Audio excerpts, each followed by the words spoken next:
네, 안녕하십니까. 오늘 좀 사설이 길었던 거 보니까 목사님이 제가 말씀을 전하는 게 좀 못 믿어오셨나 봐요.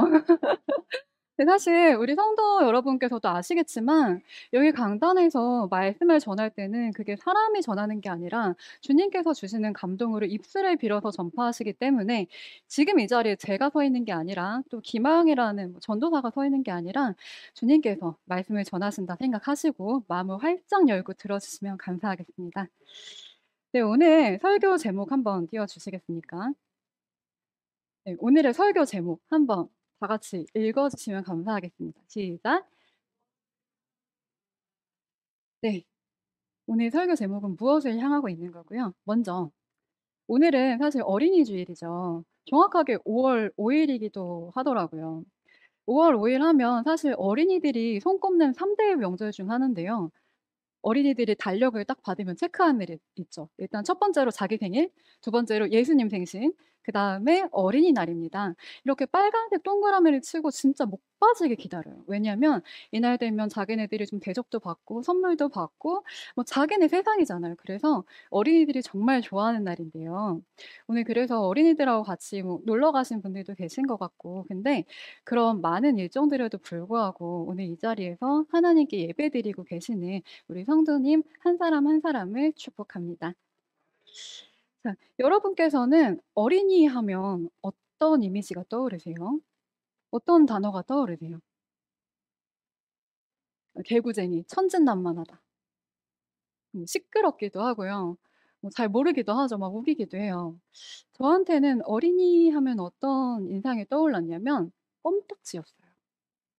네. 어린이들은 처음에 이렇게 딱 아기가 태어나면 아기가 처음에 태어났을 때 사실 눈도 못 뜨고 있었잖아요. 근데 그런 신생아들한테 이렇게 엄마의 모유와 다른 엄마의 모유를 이렇게 손수건에 묻혀서 갖다 대주면 진짜 신기하게 자기 엄마의 모유가 있는 쪽을 향한다고 합니다. 이거는 저는 테스트 해볼 수가 없었어요. 다른 엄마가 없었기 때문에 테스트는 못 해 봤는데 그렇다고 합니다. 그리고 아이가 이제 눈을 뜨면 아이랑 같이 눈을 맞추면서 아이한테 젖을 먹이죠. 뭐 분유를 먹이기도 하는데 아이는 계속해서 엄마를 따라갑니다. 여기 아빠들도 계시는데 너무 서운해하지 마세요. 제가 엄마라서 엄마라는 단어를 쓸 뿐이지 여기 아빠라고 대입해서 들으시면 됩니다. 아기는 항상 엄마를 쫓아가요. 아기의 모든 감각은 엄마를 향해 갑니다. 그래서 엄마가 안 보이잖아요. 울어요. 엄마가 안 보이면 어쩜 그렇게 기가 막히게 아는지 자다가도 엄마가 없어지면 눈을 딱 뜨고 "엄마." 하고 부르죠. 진짜 신기해요. 그리고 이 아이들이 또 이제 걷기 시작하고 기기 시작하면 어떻게 되는 줄 아십니까? 엄마가 사생활이 없어져요. 저도 화장실에 가는데 문을 열어 놓고 볼일을 봐야 된다는 걸 아이들을 키우면서 처음 느껴봤어요.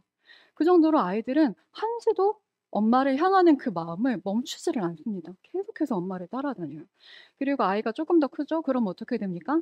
엄마가 외출을 하면 계속 전화를 해요. "엄마 언제요? 엄마 언제요?" 그리고 아이들이 큰다고 해서 이 현상이 줄어드는 게 아니에요. 무슨 일 있을 때 여러분 어떻게 하세요? "엄마야!" 이러시지 갑자기 뭐 "아빠야!" 뭐 "동생아!" 이러지 않잖아요. 그것처럼 우리는 정말 평생 우리의 엄마라는 거, 우리가 태어난 그 모태를 향하는 그런 본능이 있습니다. 이런 것처럼 우리 마음이 우리 지금 이 마음이 어디를 향하고 있는가? 우리의 소원이 우리가 마음이 어려울 때 누구의 이름을 부르고 있는가를 느끼시면서 묵상하시면서 오늘의 설교를 들으셨으면 좋겠습니다. 네. 오늘 설교 말씀의 주제는 남유다의 제3대 왕이었던 아사 왕입니다. 여러분께서 잘 아시는 것처럼 그 히브리의 통일 왕국은 제3대를 더 넘어가지 못했어요. 하나님께서 사울 왕을 축복하시고 그를 첫째 왕으로 삼으셨는데 사울 다음에 다윗, 솔로몬 그들은 처음에는 하나님을 모두 사랑했습니다. 자신의 모든 마음을 향해서 그들은 하나님을 열망했어요. 하나님을 갈망했습니다. 그러다가 시간이 지나면서 어떻게 됐을까요? 그들은 하나님이 아니라 다른 것을 함께 섬기기 시작합니다. 다윗 어떻게 했어요? 다윗의 말년에 혼인 정책을 펼쳐서 외국에서 다른 나라의 공주들을 데리고 옵니다. 근데 그 공주들이 어떻게 했게요? 자신들이 섬기던 그 나라의 우상들을 같이 가지고 오죠. 솔로몬 처음에는 그러지 않았어요. 하나님께 일천번제를 드리면서 그 어린 시절부터 하나님께 많은 감동을 드렸고 하나님께서는 그런 솔로몬을 축복하시고 모든 것을 허락하셨습니다. 넓은 땅, 지혜, 많은 부와 명예 다 허락하셨는데 결국 솔로몬도 어떻게 하였습니까? 이방 여인들을 데리고 왔어요. 이 세상과 하나님을 동시에 섬기면서 세상에 보험을 들기 시작합니다. 하나님께서는 어떻게 하셨을까요? 이들을 사랑해서라도 이 이러한 행태를 계속 두고 보실 수가 없었어요. 그래서 솔로몬 이후에 나라가 둘로 쪼개집니다. 북쪽에 북이스라엘이, 그리고 남쪽에는 남유다가 자리하게 됩니다. 하나의 나라가 둘로 갈라졌어요. 근데 이제 남유다에 아사가 있기 전에 1대 왕 르호보암, 그리고 2대 왕 아비야가 있었습니다. 이들은 북이스라엘의 왕들보다는 하나님을 잘 섬겼던 것 같기는 합니다. 그런데 이들의 믿음도 완벽하지 않았어요. 르호보암도 아세라 여신을 섬기는 마아가라는 여인을 데리고 와서 자신의 왕비로 삼습니다. 그걸로 국제적인 정세는 튼튼해졌을지 모르지만 하나님은 기뻐하시지 않았겠죠. 그들의 살던 시대에 이방 우상들을 섬기는 산당들이 곳곳에 산적해 있었습니다. 하나님께서는 기뻐하지 않으셨어요. 그런데 아사가 어땠을까요? 아사는 달랐어요. 아사는 처음에 즉위할 때부터 하나님만을 섬기기로 결심합니다. 그런 자신의 마음을 온전히 표현하였고, 그런 하나님께서 아사를 어떻게 보셨을까요? 매우 기뻐하셨고 그에게 어떤 것을 주셨습니까? 한번 화면에 띄워주시기 바랍니다. 네, 역대하 14장 6절 보시면 누구가 아사에게 평안을 주셨나요? 네, 여호와께서 주셨습니다. 왜냐하면 아사가 하나님만을 의지하고 하나님께 모든 것을 바쳤기 때문에 여호와 하나님께서는 아사에게 평안을 주시고 그 땅이 평안하게 하십니다. 그래서 그동안 싸움이 없었고 아무도 이스라엘을 침범하지 않았어요. 남유다를 침범하지 않으니까 아사가 어떻게 할 수 있었을까요? 자기 자신을 굳건하게 하고 유다를 번성하게 합니다. 성읍들을 튼튼하게 해요. 그래서 아사는 굉장한 선정을 펼치는 그런 왕이 되었겠죠. 근데 아사가 여기서 멈추느냐? 그렇지 않습니다. 아사는 더욱더 분발해요. 그래서 자기 할머니 마아가가 아세라 목상을 막 만들고 있는데 그걸 두고 볼 수가 없잖아요. 근데 문제가 있어요. 태후예요. 태후고 자기는 손자예요. 어떻게 해요, 이걸? 근데도 아사는 단행합니다. 그녀를 폐위해요. 이 정도로 하나님께 모든 것을 드립니다. 하나 자, 하나님께서 오늘 이 자리에 계시는 여러분들께 주시는 영화로운 삶의 비결이 여기서 등장을 합니다. 자, 역대하 16장 9절. 16장 9절에 오늘 함께 읽으셨는데 뭐라고 하십니까? 여호와의 눈은 온 땅을 두루 감찰하사 전심으로 자기에게 향하는 자들을 위하여 능력을 베푸신다고 하셨습니다. 지금 이 순간에도 여호와께서는 온 땅을 이렇게 두루 살피시면서 누가 나에게 전심전력으로 마음을 다하고 있는지, 누가 나만을 갈망하고 있는지, 누가 나에게 자신의 모든 소원을 내보여주고 있는지를 찾고 계십니다. 여러분, 이것이 우리가 영화로운 삶을 사는 비결이고 이 땅에 사는 수많은 근심 걱정들에서 대적하는 우리만의 힘이라는 것입니다.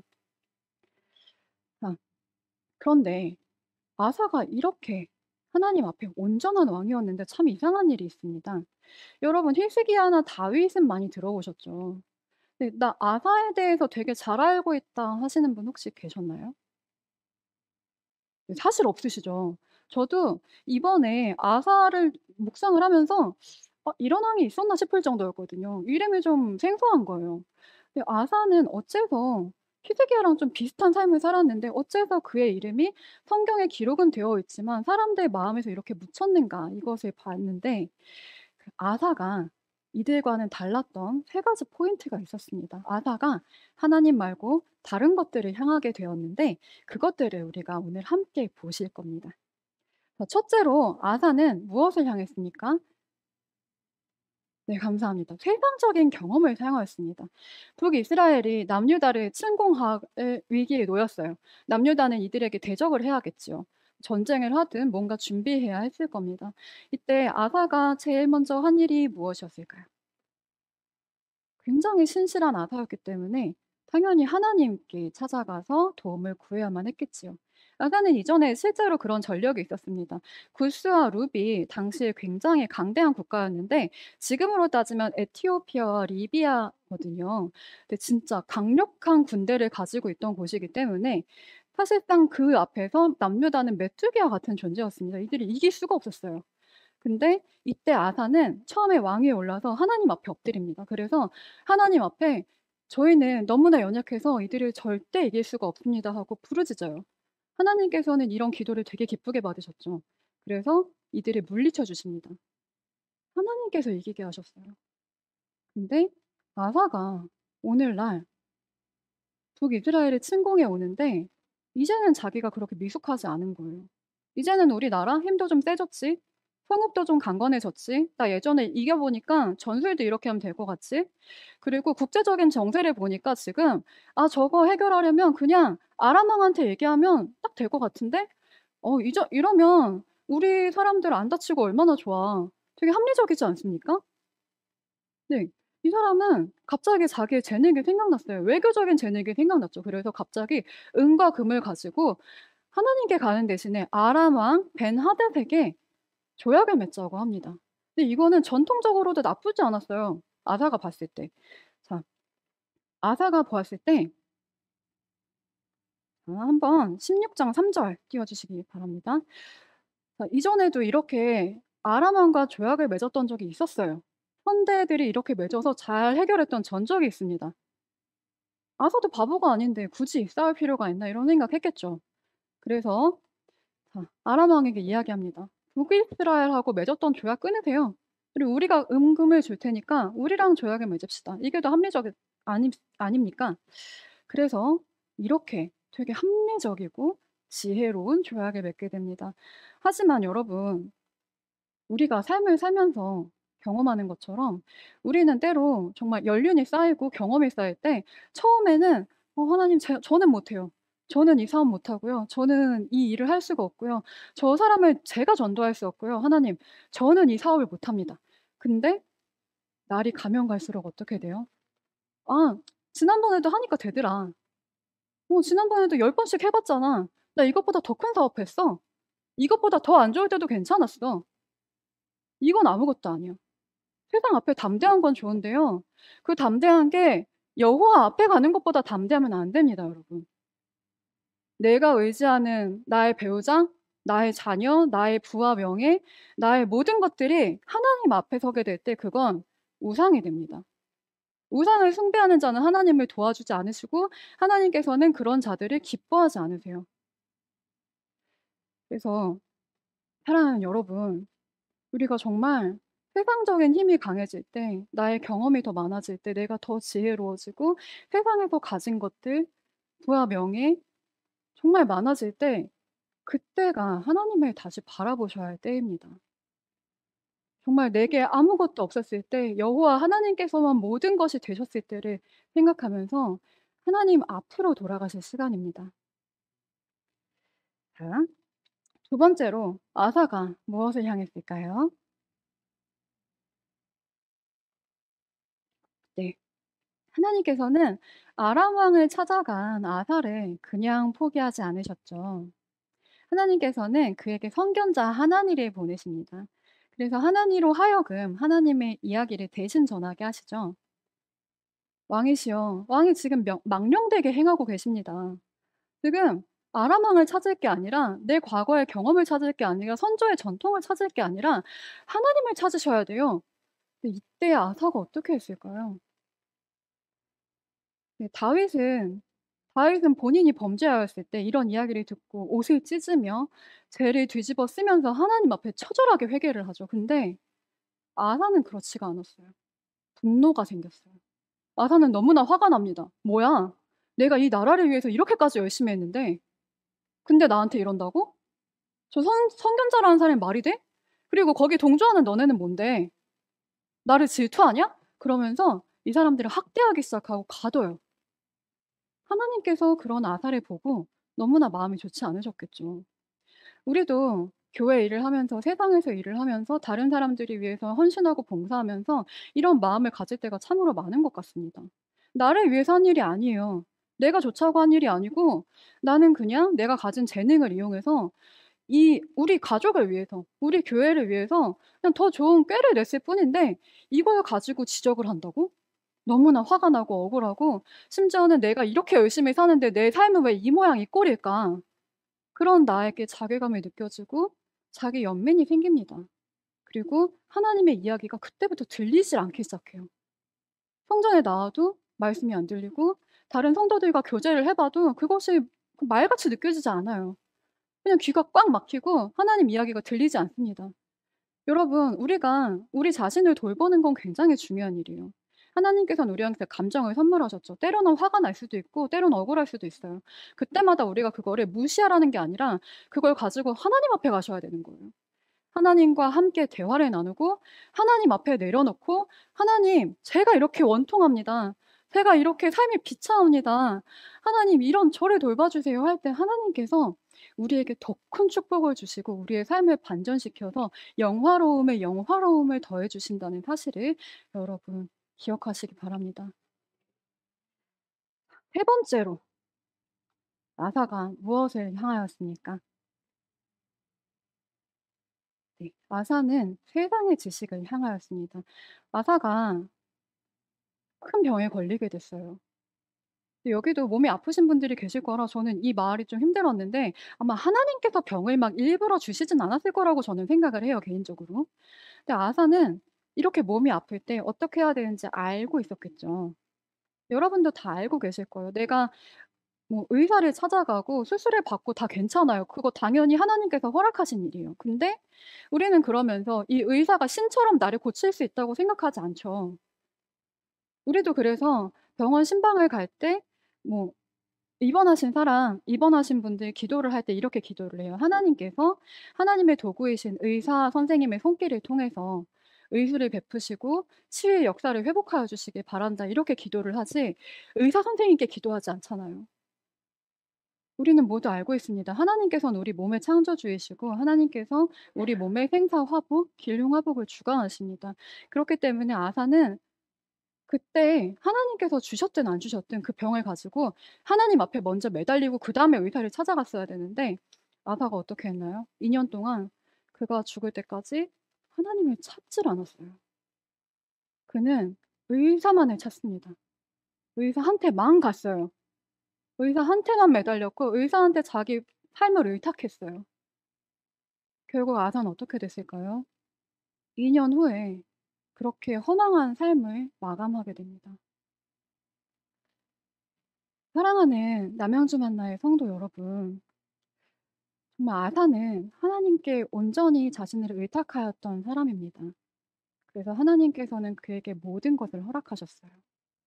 아사는 세상의 지식, 자기 자신, 그리고 세상의 모든 경험적인 것들을 자신의 안에 가득 채우게 되었습니다. 그래서 여호와를 바라보는 것을 깜빡했어요. 여기까지 오셨으면 다시 설교의 처음으로 되돌아보겠습니다. 오늘 어린이라는 주제를 시작을 했죠. 어린이들 하면 항상 엄마를 따라간다고 했죠. 자신이 낳은 태를 향합니다. 항상 눈으로 오감으로 쫓아요. 이런 어린이들에 대해서 예수님께서는 뭐라고 이야기하셨는지 우리 한번 함께 볼까요? 네, 예수님께서 어떻게 하셨는지 네, 함께 읽어 주시기 바랍니다. 시작. 이르시되 진실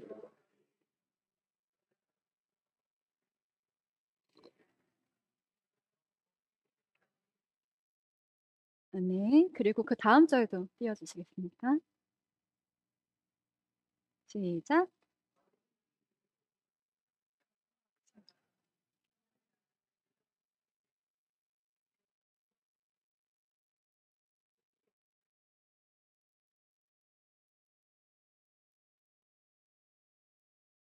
아멘. 네, 예수님 당시에 예수님은 굉장한 인기 스타였어요. 요새 임영웅 저리 가라였겠죠. 임영웅 좋아하는 분 계세요?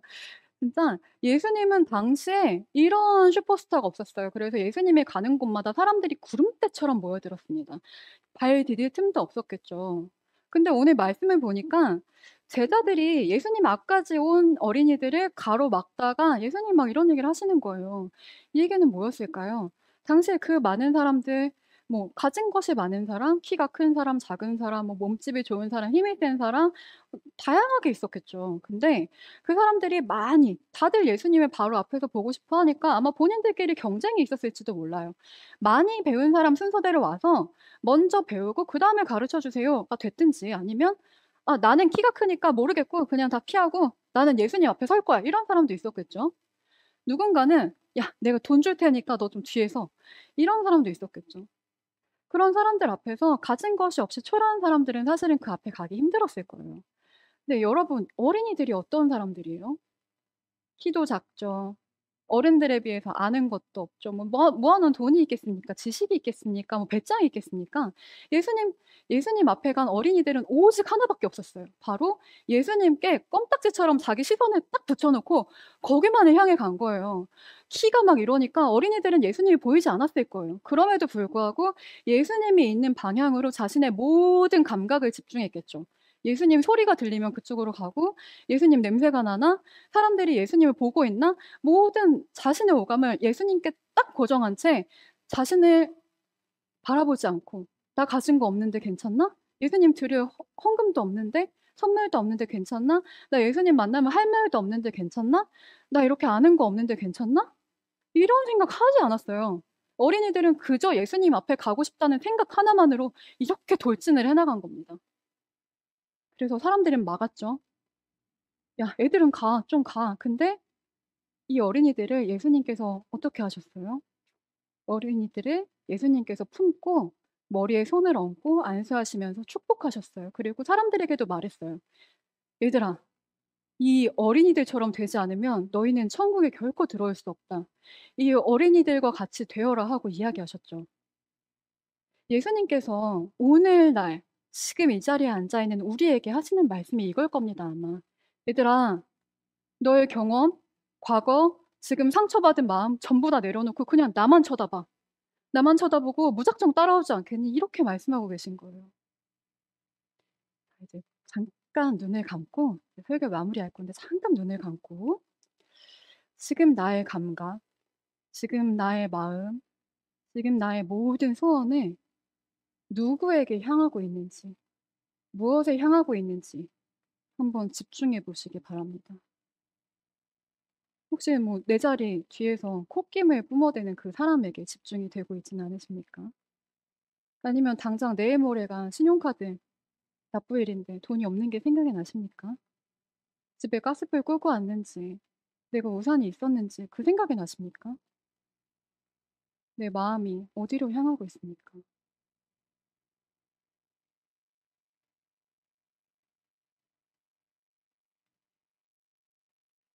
눈을 뜨시기 바랍니다.